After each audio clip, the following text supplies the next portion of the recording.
హోలీ అంటే కేవలం రంగుల పండగే అనుకుంటారు, కానీ భారత్లోని వేర్వేరు ప్రాంతాల్లో దానికి వేర్వేరు విధంగా జరుపుకుంటారు. ఉత్తరప్రదేశ్లో దీనిని లాత్మార్ హోలీ అని పిలుస్తారు. ఈ రోజున బర్సానా మరియు నందన్గాన్ ప్రాంతాల్లో మహిళలు సరదాగా పురుషులను కొడతారు. ఇది శ్రీకృష్ణుడు రాధా కథను గుర్తు చేసే ప్రత్యేక సాంప్రదాయం. పంజాబ్లో దీనిని హోలా మొహల్లా అని పిలుస్తారు. ఇది సిక్కు సాంప్రదాయంలో జరుపుకుంటారు. యోధ కళలు, గుర్రపు స్వారీలు ఇక్కడ ప్రధాన ఆకర్షణలు. మహారాష్ట్రలో దీనిని రంగ్ పంచమి అని అంటారు.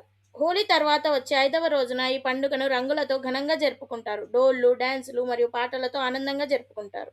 వెస్ట్ బెంగాల్లో దీనిని డోల్ జాతర అంటారు. ఈ రోజున మహిళలు పసుపు వస్త్రాలు ధరించి శ్రీకృష్ణుని విగ్రహాలను ఊరేగిస్తారు. కేరళలో దీనిని మంజల్ కూలీగా జరుపుకుంటారు. ముఖ్యంగా కొంకణి మరియు కుంభ కమ్యూనిటీకి చెందిన వారు పసుపు నీటితో ఈ పండుగను జరుపుకుంటారు. హోలీ ఒక్కటే కానీ ఎన్నో సాంప్రదాయాలు. మీకు ఏ రాష్ట్రంలో హోలీ నచ్చిందో తప్పకుండా కామెంట్ చేయండి. Thank you for watching.